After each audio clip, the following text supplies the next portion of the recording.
ଆମେ ଦେଖୁଛୁ ଯୀଶୁ ତାଙ୍କ ଜୀବନ କାଳ ଭିତରେ କୌଣସି ମୌଜ ମଜଲିସ କରିନାହାନ୍ତି। ଗୋଟିଏ ବିଶେଷ ଉଦ୍ଦେଶ୍ୟ ନେଇ ସେ ଆସିଥିଲେ, ଅର୍ଥାତ୍ ଦେହ ଧାରଣ କରିଥିଲେ। ତାଙ୍କ ନିଜକୁ ସେ ଦେଇଥିଲେ ଗୋଟେ ଶରୀର ଭାବରେ ପ୍ରସ୍ତୁତ କରିବାକୁ। ଆସିଥିଲେ ବାକ୍ୟ ରୂପୀ ଈଶ୍ୱର, କିନ୍ତୁ ଜଗତର ପାପର ଭୟଙ୍କରତା ସେ ଭୟଙ୍କରତାରୁ ଆଦମ ବଂଶକୁ ରକ୍ଷା କରିବା ନିମନ୍ତେ ଆଉ କୌଣସି ଉପାୟ ଯେତେବେଳେ ନଥିଲା, ଈଶ୍ୱର ଯେତେବେଳେ ଚାହୁଁଥିଲେ କିପରି ମୁଁ ତ୍ରିତ୍ୱ ଈଶ୍ୱର ଯେତେବେଳେ ଚାହୁଁଥିଲେ କିପରି ଭାବରେ ମଣିଷ ମାନେ ବା ଆଦମ ବଂଶ ରକ୍ଷା ପାଇବ, ଆଉ ସେତେବେଳେ ବାକ୍ୟ ରୂପୀ ଈଶ୍ୱର ନିଜକୁ ସମର୍ପଣ କଲେ, ଯାହା ଏବେ 10 ପର୍ବରେ ଆପଣ ମାନେ ଦେଖିବେ। ଆଉ ସେଇ ଅନୁସାରେ ପ୍ରକାଶିତ ବାକ୍ୟ 13 ପର୍ବ 8 ପଦରେ ଲେଖାଯାଏ, ଜଗତ ପତନ ପୂର୍ବରୁ ବଳିକୃତ ମେଷ ଶାବକ ପ୍ରସ୍ତୁତ ହେଇ ରଖାଯାଇଥିଲେ। କାରଣ ଈଶ୍ୱର ଜାଣିଥିଲେ ମନୁଷ୍ୟ ରକ୍ତ ମାଂସର ଶରୀର ଧରି ଶୈତାନ ଆଗରେ ବେଶୀ ଦିନ ତିଷ୍ଠି ରହିପାରିବନି। ଆଉ ସେଇ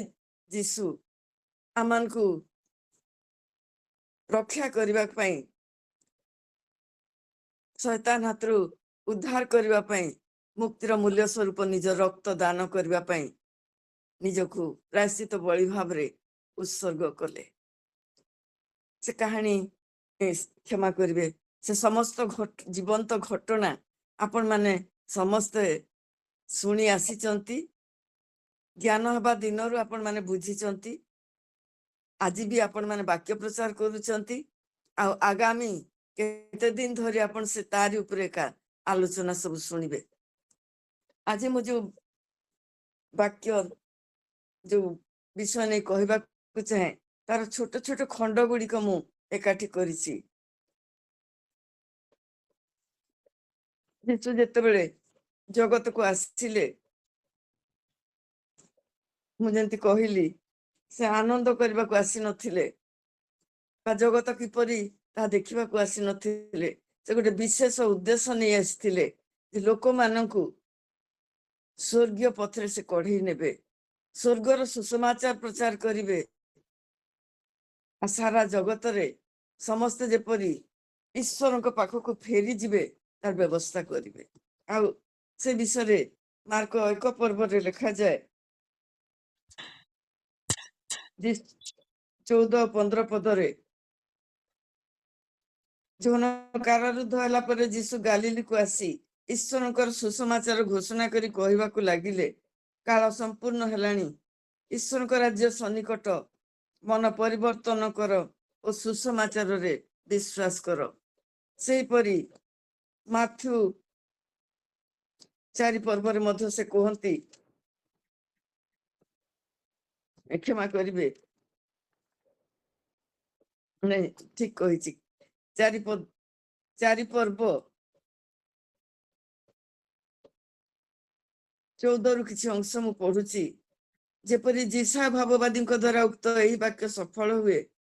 ସବୁଲୁନ ଦେଶ, ନପ୍ତାଲି ଦେଶ, ସମୁଦ୍ର ନିକଟବର୍ତ୍ତୀ ଓ ଜର୍ଦ୍ଦନ ଅପର ପାର୍ଶ୍ୱସ୍ଥ ବିଜାତି ମାନଙ୍କ ଗାଲିଲି, ଅନ୍ଧକାରବାସୀ ଲୋକେ ମହା ଆଲୋକ ଦର୍ଶନ କଲେ। ଆଉ ମୃତ୍ୟୁର ଅଞ୍ଚଳ ଓ ଛାୟାରେ ଅବସ୍ଥିତ ଲୋକଙ୍କ ନିମନ୍ତେ ଆଲୋକ ଉଦିତ ହେଲା। ସେହି ସମୟରେ ଯୀଶୁ ଘୋଷଣା କରିବାକୁ ଆରମ୍ଭ କରି କହିବାକୁ ଲାଗିଲେ, ମନ ପରିବର୍ତ୍ତନ କର, କାରଣ ସ୍ୱର୍ଗ ରାଜ୍ୟ ସନ୍ନିକଟ। ତାପରେ ଆମେ ଦେଖୁ ଶେଷ ବାକ୍ୟ, ସେ କୃଷ ଉପରୁ ସେ ଦଉଛନ୍ତି ଯୋଉ ବାକ୍ୟଟା ଆମେ ବା ଯୋଉ ଶେଷ ପ୍ରଚାର ଆମେ ଦେଖୁଛୁ, ପ୍ରଥମ ବାଣୀ, ଦ୍ୱିତୀୟ ବାଣୀ ଆଉ ପଞ୍ଚମ ବାଣୀ ଭାବରେ। ଆସନ୍ତୁ ପଦେ ପ୍ରାର୍ଥନା କରିବା। ଧନ୍ୟବାଦ ଧନ୍ୟବାଦ ଧନ୍ୟବାଦ କରୁଣାମୟ ସ୍ୱର୍ଗବାସୀ ପିତା, ପ୍ରାତଃକାଳରେ ସୁନ୍ଦର ସୁଯୋଗ ପାଇଥିବାରୁ, ତୁମେ ମତେ ଅନୁଗ୍ରହ କରି ସମୟକୁ ଦେଇଥିବାରୁ ପ୍ରଭୁ ଧନ୍ୟବାଦ ଦେବା ସଙ୍ଗେ ସଙ୍ଗେ ମୋ ନିଜକୁ ପ୍ରଭୁ तुमरी हाथ रे समर्पण करुची प्रभु वाक्य देवा लगी जे मु योग्य नुहे प्रभु तुम्हें मते साहाय्य कर तुम्हें कहिच जार ज्ञान अभाव अछि से मागु प्रभु मु तुमरी ज्ञान मागुची मते अनुग्रह करी से ज्ञान प्रदान कर तुमरे वाक्य प्रभु कहवा लगी पवित्र आत्मा साहाय्य जोगे दियो मु नुहे प्रभु ए वाक्य पवित्र आत्मा मन मुख द्वारा तुम्हारी गौरव निमंते मते व्यवहार करी प्रकाश करंतु आ प्रभु केवल केवल प्रभु तुम्हारी गौरव हो मते उपस्थित समस्त को आ समय को प्रभु जीशु तुम्हारी हाथ रे समर्पण करी जीशु को नाम रे प्रार्थना मागुची आमेन। आमेन आमेन। जीशु जेतले जगत को आसिले सेतबेले से आरंभरू गोटे विषय प्रचार करुथिले मन परिवर्तन कर स्वर्ग राज्य सन्निकट आज भी हुए तो आम से समान कथा शुणुचु समय हो गला द्वितीय आगमन समय आसीगला अनेक घटना घटुची आउ मन परिवर्तन करिवार वाक्य आज प्रत्येक खुला मंच ठू आरंभ करी चर्च ठू आरंभ करी घरे घरे समान वाक्य प्रभुंकर दास माने प्रचार करी लोक मान को सचेतन करुचंती से सचेतनतार वाक्य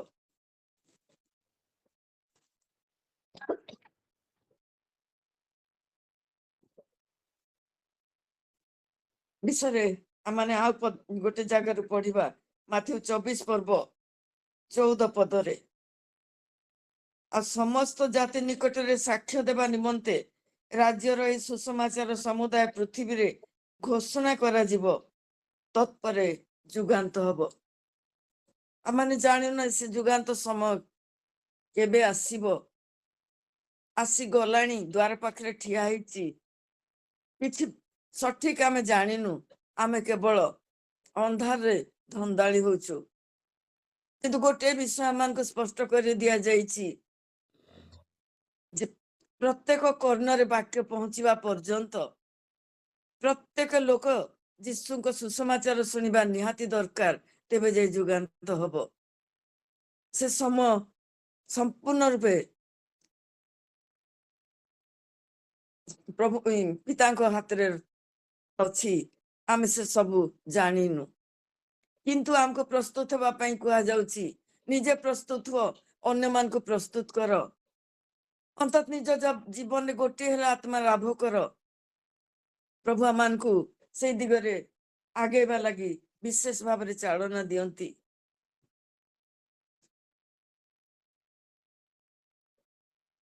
यीशु आसीथिले जो वाक्य प्रचार करने को से वाक्य थिला पाप क्षमार वाक्य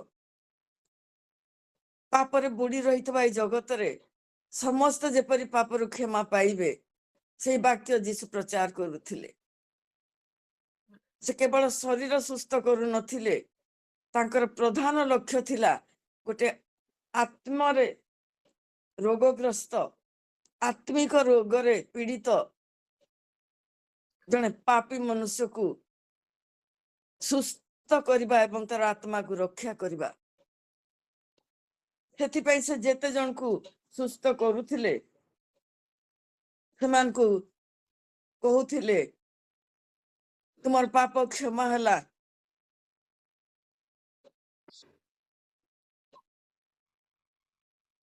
माथ्यू 9 पर्व 5 और 6 रे पक्षाघात रोगी को कहले तुम्हारी आगे से कहले तुम्हार पाप क्षमा हला तो खटिया धरी तुम्हें जाओ पापिनी से को लुक 7 पर्व 48 पद रे कहले जा तोर पाप क्षमा हला आ पाप करो नहीं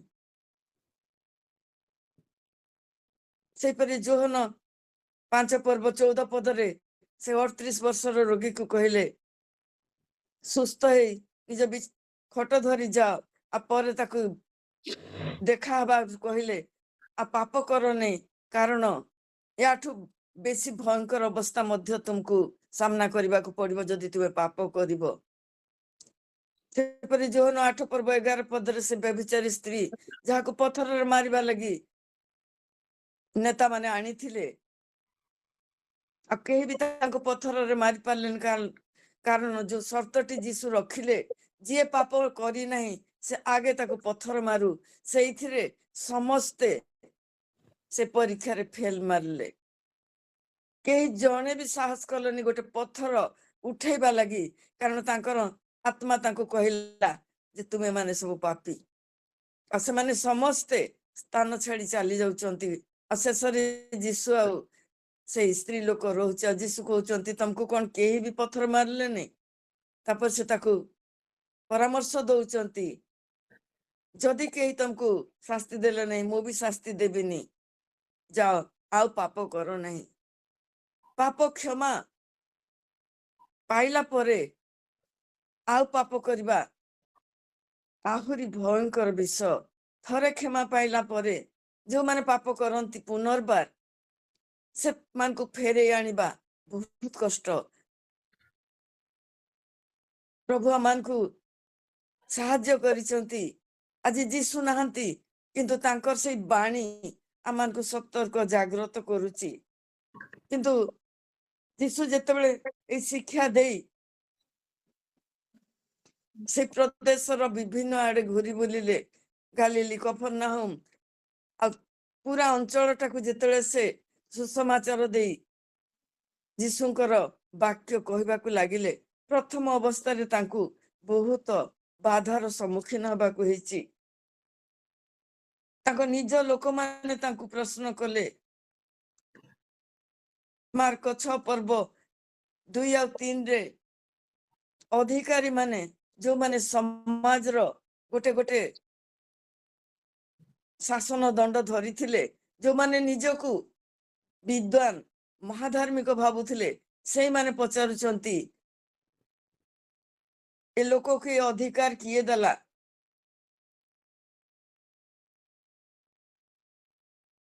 कहीं भी तांको ग्रहण करने को राजी नथिले मार्क 6 पर्व 2 और 3 रे प्रश्न करूचंती लोक माने याकू ए ज्ञान कि कोठु पाइला असे माने लोक माने कहउचंती जे ए मानकर ये तो से जोसेफ और मरियमर पुओ जहाँ को आम सान बेलू आम पाखे देखी आसीचु तापरे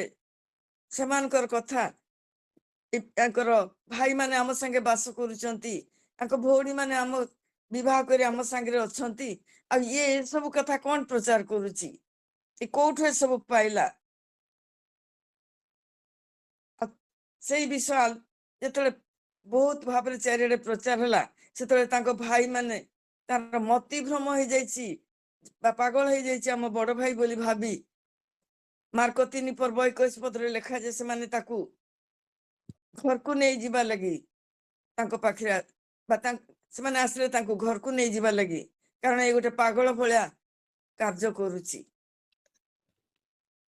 जोहन 7 पर्व 5 पदरे स्पष्ट लिखा जाइए भाई माने सुधा विश्वास करू नथिले निज घरे ही से प्रथम बाधा पाउथिले पाइथिले तापरे जितले बाहर को आसिले सेतले आहुरी अधिक भावरे समस्या बढ़ी गला ईश्वर निंदा करुची कही से नेतृस्थानीय लोक माने तांको मारिबा को उठिले लुक 5 पर्व 21 बहुत बाधा देले एते उत्त्यक्त हेले जे लुक 4 पर्व 28 और 29 लिखा जाए से माने क्रोध रे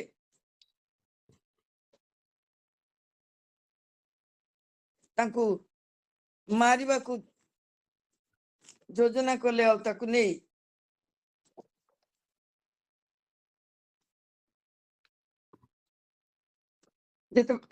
लुक 4 पर्व रे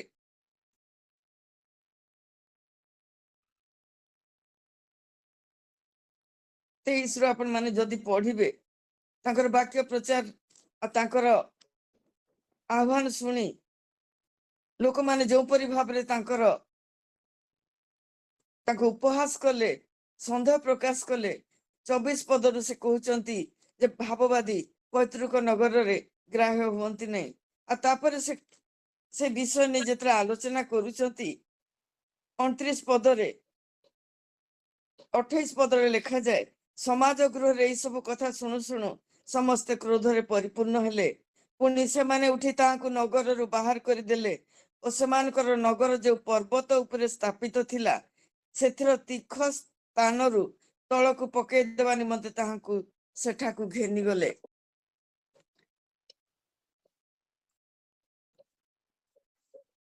सेमाने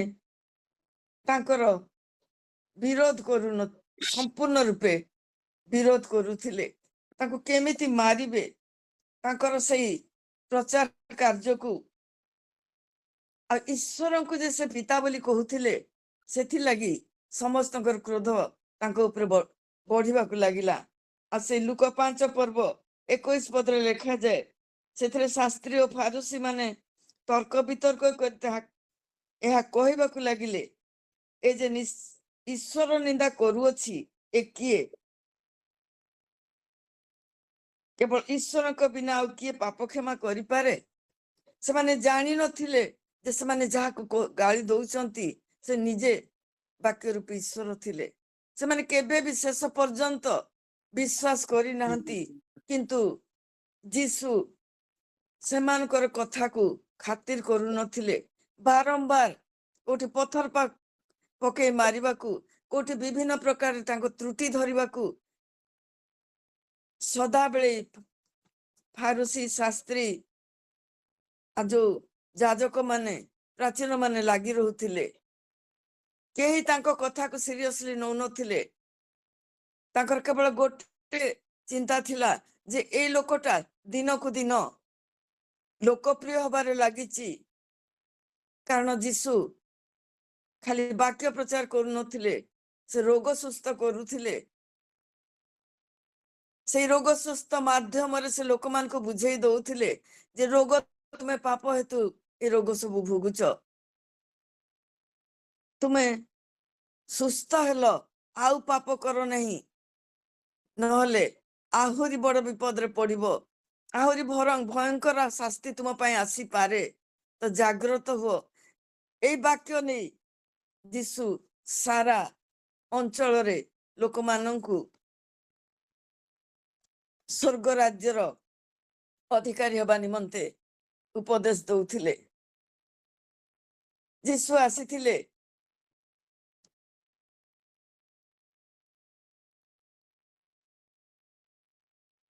ईश्वर तांको पुत्र को विचार करबा निमंते पठेई नथिले मात्र जगतवासी को परित्राण दबा लगी से पठेई थिले जोटा जोहन 3 पर्व 17 पदरे लिखा जाइछि जेते बेले तांको केही बाधा देबा को आरंभ कले सेते बेले जे मु धार्मिक मानक पई आसी नहीं से 5 पर्व 31 और 32 रे जीसु कहले समान उत्तर देले सुस्थ लोक मानकर वैद्य ठारे प्रयोजन नहीं मात्र सुस्थ लोक मानकर प्रयोजन अछि मु धार्मिक को आह्वान करबा निमंते आसी नहीं मात्र किंतु मन परिवर्तन निमंते पापी मान को आह्वान करबा पई आसी अछि अब सेही कार्य रे से ताकर समस्त समय दउथिले अब किए तांको कोन कहिला से विषय नहीं केबे से व्यतिव्यस्त हो नथिले आ पाप क्षमा विषय जेते बेले पितर तांको पचारिले माथ्यू 18 पर्व 21 पदरे जे आमाने केते थोर क्षमा दबा आ सेते बेले जीसु तांको कहिले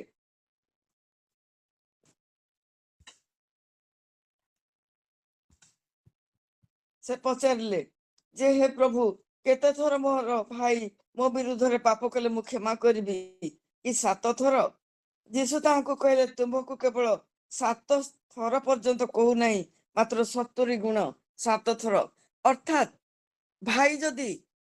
भूल करी तुम पाक क्षमा मागिबा को आसुची ताकू तुमे से जेते थर आसरे मध्य क्षमा कर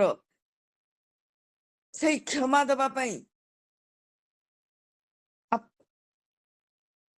पापर उद्धार करबा पई से गोटे उद्देश्य नै जीसु आसीथिले से 19 पर्व 10 पदरे से कहंतु जीसु कहती कारण जहाँ हजी अच्छी ता खोजी रक्षा करने को मनुष्य पुत्र आसी अछंती से हजेबा को आसी नथिले काहाकू विनष्ट होबाकू से देबाकू चाह नथिले से गोटे उद्देश्य रे आसीथिले किपरि भाबरे हजी जाइथबा आत्मा मानकू से रक्षा करिवे आ सेथिलागि से 9 पर्व से लुक 9 पर्व 55 पदरे कहंती शेष भागरे मनुष्य पुत्र मनुष्य मानकर प्राण विनाश करने को न आसी बरं रक्षा करने को आसी अछंती रक्षा करने को आसी चंती आमाने देखू से निजर प्राण विनिमय रे से मान को रक्षा करी चंती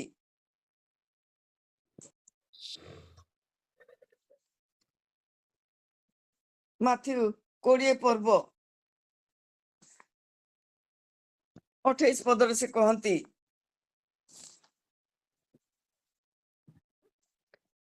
जेपरि मनुष्य पुत्र मध्य सेवा पाइबा को आसी नाहंती मात्र सेवा करने को अनेक निमंते मुक्तिर मूल्य स्वरूप प्राण देवा को आसी अछंती जीसु जानी थिले से जो उद्देश्य रे पृथ्वी को आसी चंती से उद्देश्य सफल करबा पई ताको प्राण मध्य देवा को पड़िबो ताकर रक्त क्षय करबा को पड़िबो कारण जो शत्रु सहित से विरोध करबा को आसी चंती से पापीर जीवन रक्षा करबा पई गोटे मूल्य दाबी करूची बिना मूल्य रे आदम संतान को मुक्ति देवा को शैतान चाहू नथिला से तार दासानुदास हे जीवन जाक मृत्यु भय रे जोटा आपण देखिबे एवरी पुस्तक रे लेखा जाईची जे 2 पर्व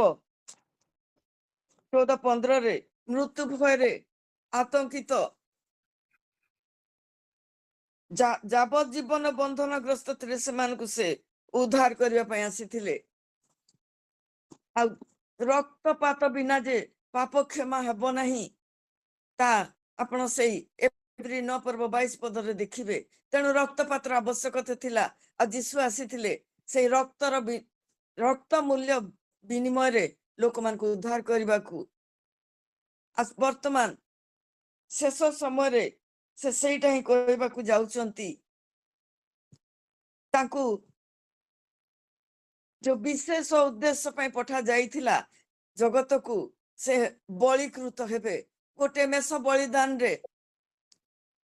तार रक्त नहीं जेते पापाच्छादन उपरे छिंचा जाए सेते बेले वर्षकर पाप आच्छादन हुए क्षमा मिले जीसु आसीथिले तांकर से पवित्र रक्त प्रदान करबा द्वारा संपूर्ण रूपे गोटे थरर बलिदान रक्त द्वारा से समस्त जगत को मुक्ति दबा लगी केवल विश्वास कर मु तुम पई प्राण देइची आ बलिर आवश्यकता नहीं श्रेष्ठ बलि दिया सरीची प्रथम पितर प्रथम पर्व 18-19 कोड़ी आपण माने देखिबे गोटे बलि जहा शेष काल रे दिया जाइची आ सेई बलि द्वारा संपूर्ण रूपे उद्धार कार्य होईची केवल से बलि आ से जो रक्तपात हैला से रक्त जे मो पई प्रदान करा हेची मो पई से रक्त केते मूल्यवान ताहा जदि मु अनुभव करि पारिबी ताहेले मु निश्चय परित्राण पाइबी से प्रथम पितर 1 पर्व 19 पदरे लिखा जाए निखुंत निष्कलंक मेष शावक सदूत ख्रीष्ट को बहुमूल्य रक्त रे मुक्त होइछ से जगतर पतन पूर्व निरूपित हो तुमानक निमंते शेष काल रे प्रकाशित होइचंती तांकर से रक्त द्वारा आमाने मुक्ति पाइचु आमर समस्त पाप तांको उपरे ଲଦି ଦିଆଗଲା ସେଇ ଦ୍ୱିତୀୟ ଛାଗ ପରି ତା ମସ୍ତକ ଉପରେ ସବୁ କିଛି ଆପଣ ଲେବି 16 ପର୍ବରେ ଦେଖିବେ ପ୍ରାୟଶ୍ଚିତ ବଳିଦାନର ପୁରା ବିବରଣୀ ଦିଆ ହେଇଛି। ସେ ପ୍ରଥମ ଛାଗ ବଳି ଦିଆଯାଇ ତା ରକ୍ତ ପାପାଚ୍ଛାଦନ ଉପରେ ଛିଞ୍ଚା ଯାଉଛି ଆଉ ଦ୍ୱିତୀୟ ଛାଗକୁ ତା ମସ୍ତକ ଉପରେ ସବୁ ପାପ ରଖି ତାକୁ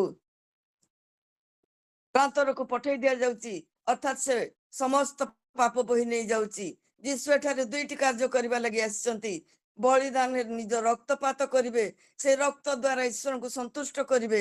ଆଉ ସମସ୍ତ ପାପ ବୋହି ନେଇଯାଇ ଚାଲିଯିବେ। ଆମମାନେ ଦେଖିବା ଯେ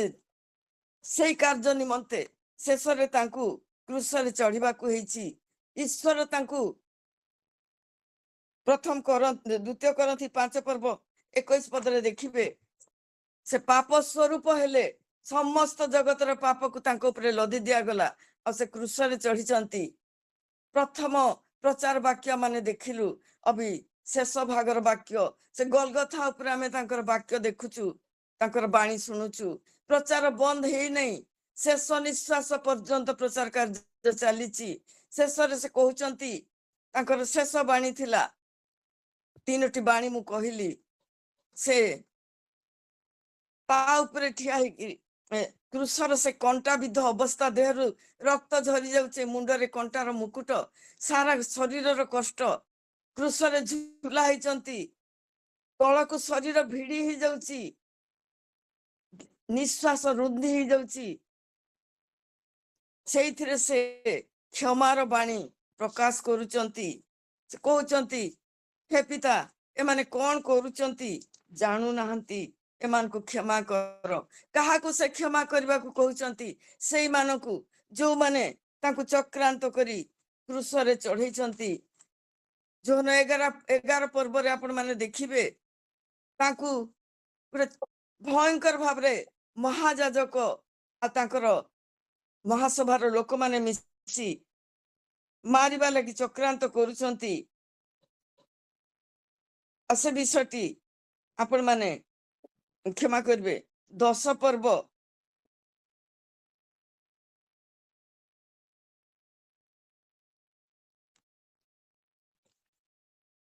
36,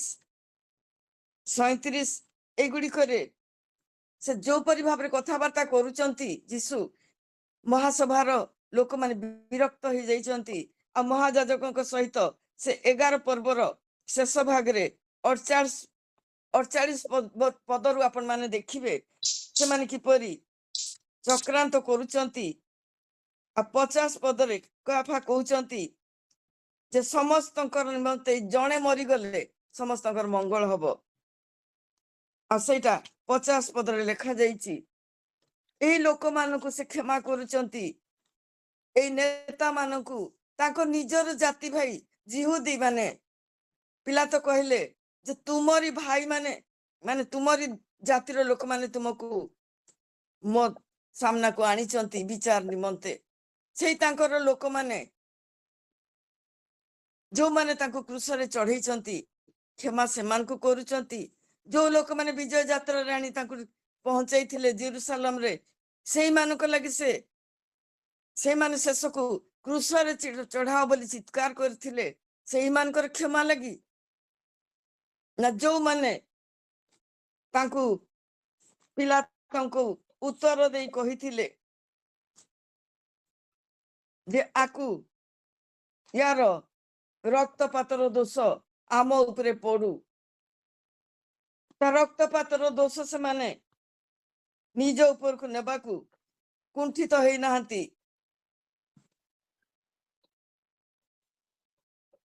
ସେ ମାଥ୍ୟୁ 27 ପର୍ବରେ ସେ ବିଷୟ ଉଲ୍ଲେଖ ଅଛି। ପିଲା ତ ଯେତେବେଳେ ହାତ ଧୋଇ ଦଉଛନ୍ତି, ମୁଁ ୟାର ରକ୍ତପାତରେ ଦାୟୀ ନୁହେଁ, ସେତେବେଳେ ଜନତା କହୁଛି ସେଇ 27 ପର୍ବ 25 ପଦରେ, ଏଥିରେ ସମସ୍ତ ଲୋକ ଉତ୍ତର ଦେଲେ, ତାହାର ରକ୍ତ ଆମମାନଙ୍କ ସନ୍ତାନ ମାନଙ୍କ ଉପରେ ବର୍ତ୍ତୁ। କି ଭୟଙ୍କର! ଆଜି ମଧ୍ୟ ଆପଣ ମାନେ ଦେଖନ୍ତୁ ସେ ରକ୍ତର ହିସାବ ନିଆଯାଉଛି। ଆଜି ମଧ୍ୟ ଜିହୁଦୀ ମାନଙ୍କ ଉପରେ ଯୋଉ ଅତ୍ୟାଚାର ହଉଛି ଦେଖନ୍ତୁ। जे पर्यंत से ख्रीष्ट विश्वासी मान अत्याचार करने बंद करेंगे नहीं। 2 वर्ष तले मुझे देखुली ख्रीष्ट विश्वासी मान हत्या करुले, ताड़ना भयंकर भाव करुले। से माने निज निज मुहरे कही आम उपरे आमर वंशधर उपरे से रक्त अभिशाप पड़ू। से मानू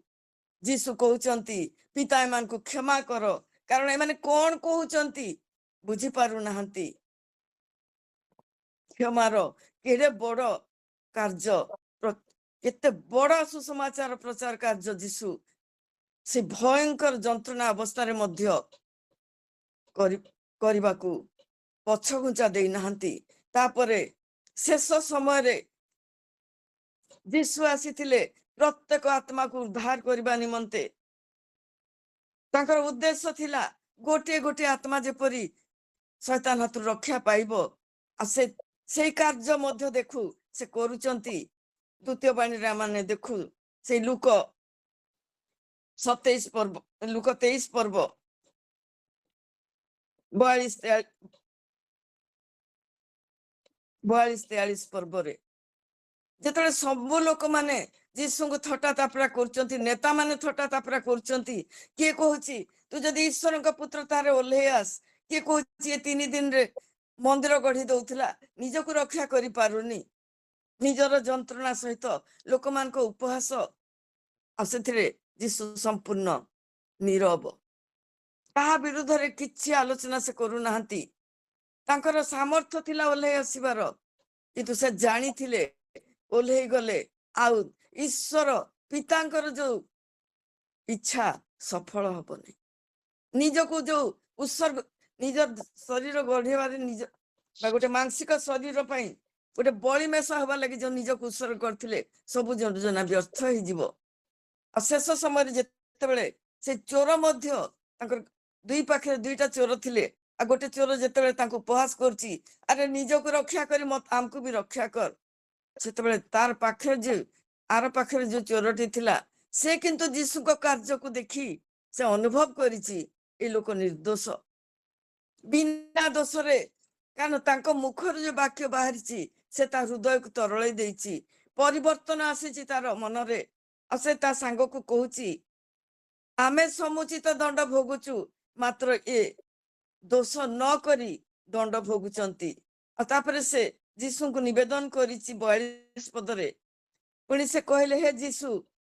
आपण निज राज्य रे प्रवेश कले मते स्मरण करिवे। आ शेष मुहूर्त रे मरिबार किछि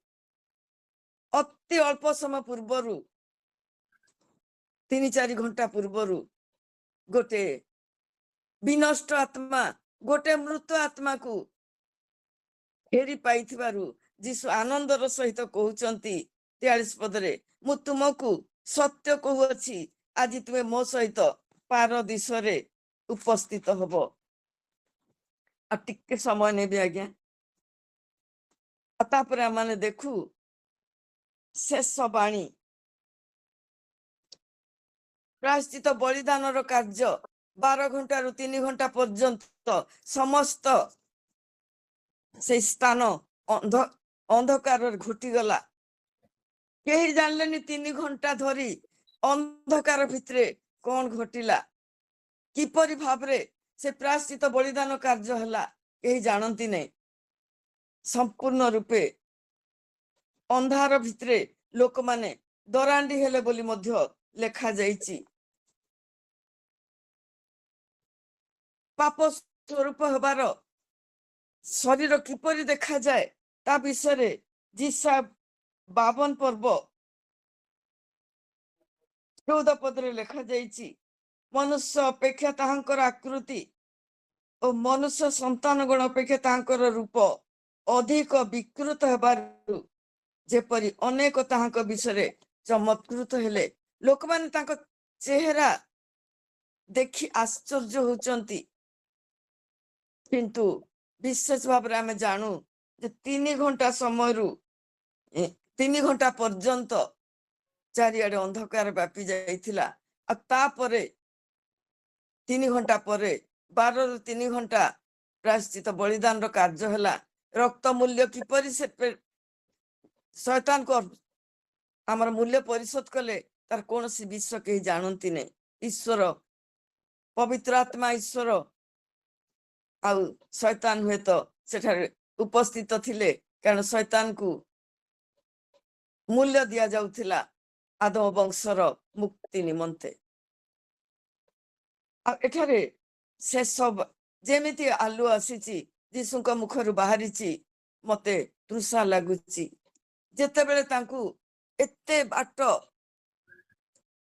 पिलातंकर दरबार रु गलगथा पर्यंत से लंबा रास्ता भारी क्रूस धोई कांधरे बोही पड़ी उठी सारा राति माड़ खाइचंती पिठी बेत्राघात रे पिठी लोहलुहान मुंडरे कंटार मुकुट अति दयनीय अवस्था रे तांकू जेतरे क्रूस रे चढ़ा जाइची ता पूर्वरु तांकू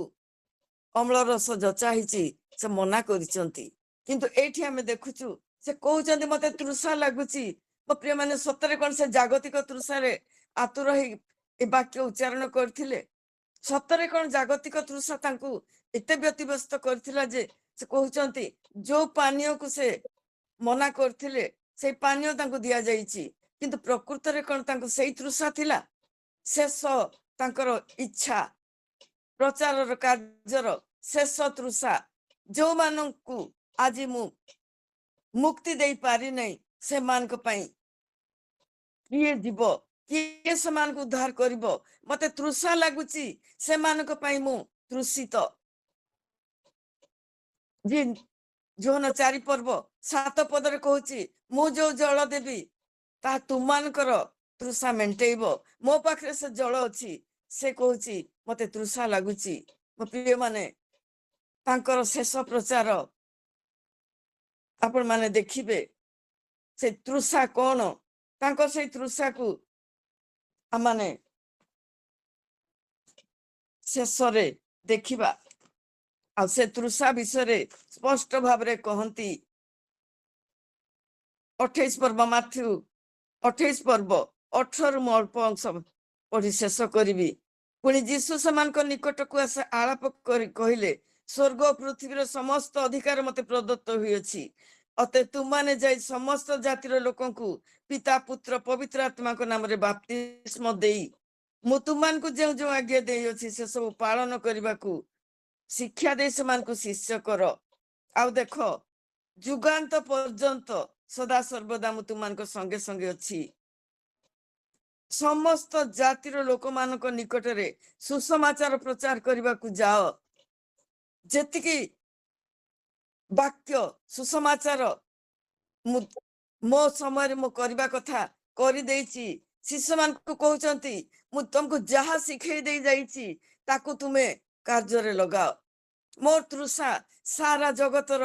गोटे भी आत्मा विनष्ट न हो समस्त उद्धार पांतु समस्त रक्षा पांतु शेष प्रचार गलगथा उपरे कार्यर दुख कष्ट जंत्रणा मृत्युर मुखरे मध्य जीशु तांकर कर्तव्य करबा को भूली नाहंती। मो प्रिय माने आजी आमे कोन तांकर से तृषा मेंटेबा लगी कार्य करूचु कि आमे कोन से तृषा को अनुभव करिचु जो तृषा नहीं से तांकर प्राण चली जाइची से तृषा को मेंटौचु आम माने कि केते जन को आम माने जीशुकर वाक्य कहि पारुचु केते जन जीशु कहले अंत जन को हेले भी जने पापी मन फेर न कले स्वर्ग रे आनंद हुए। लुक 15 पर्व रे आपण माने देखिबे जने पापी में अंतत जदि आज आम माने लाभ करि पारि थांतु ओडिसा रे आज अपर्याप्त ख्रिस्टियन भरी जाई थांते। प्रभु मान को आशीर्वाद करंतु जेपरी तांकर सेई शेष प्रचार रो खियो धरी बा शेष प्रचार रु आम माने आगो को बढ़ू तांकर प्रत्येक रक्त बिंदु जहा दे से हमको मुक्ति करिसंती ताकू सम्मान करू से रक्तर मूल्य रे से हमको मुक्ति देइथिबारु तांको प्रति कृतज्ञ हे आउ जनकू से रक्त से ଅନନ୍ତ ଜୀବନର ବାକ୍ୟ ପ୍ରଚାର କରୁ। ଯୀଶୁ ଆସି ନଥିଲେ ଜଗତରେ ଆମେ କିପରି ଆନନ୍ଦରେ ରହିବୁ, ଆମମାନଙ୍କୁ ଆଶୀର୍ବାଦ କରିବା ପାଇଁ ପ୍ରଭୁ ଆମକୁ ସବୁ ଦେଇଛନ୍ତି। ତା ବଦଳରେ ଗୋଟିଏ ବିଷୟ ଚାହାନ୍ତି, ତୁମାନେ ଯେତେ ବିପଦ ଆସୁ, ସଂକଟ ଆସୁ, ଯାହା ବି ଆସୁ, ପରିତ୍ରାଣର ବାକ୍ୟ ପ୍ରଚାର କରି ଅଧିକରୁ ଅଧିକ ଲୋକମାନଙ୍କୁ ସ୍ୱର୍ଗୀୟ ରାସ୍ତା ଦେଖାଅ ଆଉ ସେମାନଙ୍କର ଆତ୍ମାକୁ ରକ୍ଷା କରି ସ୍ୱର୍ଗର ପ୍ରଜା ହେବା ଲାଗି ସେମାନଙ୍କୁ ଅନନ୍ତ ଜୀବନ ପାଇବା ନିମନ୍ତେ ସେମାନଙ୍କୁ ତୁମେ ମୋ ପାଖକୁ ଆଣ। ପ୍ରଭୁ ସମସ୍ତଙ୍କୁ ଆଶୀର୍ବାଦ କରନ୍ତୁ। ଯୀଶୁଙ୍କର ସେଇ ଶେଷ ପ୍ରଚାର ମଧ୍ୟ ଆମେ ଯେପରି ଭୁଲି ନ ଯାଉ ଆଉ ତାଙ୍କର ଛାଡ଼ି ଯାଇଥିବା ବାକି କାମକୁ ଆମମାନେ ହିଁ ଆଗେଇ ନଉ। ପ୍ରଭୁ ସମସ୍ତଙ୍କୁ ଆଶୀର୍ବାଦ କର। ମତେ ସୁଯୋଗ ଦେଇଥିବାରୁ ଆଉ ଥରେ ଧନ୍ୟବାଦ ଦେଇ ସମସ୍ତଙ୍କୁ ପ୍ରଭୁ ଆଶୀର୍ବାଦ କର।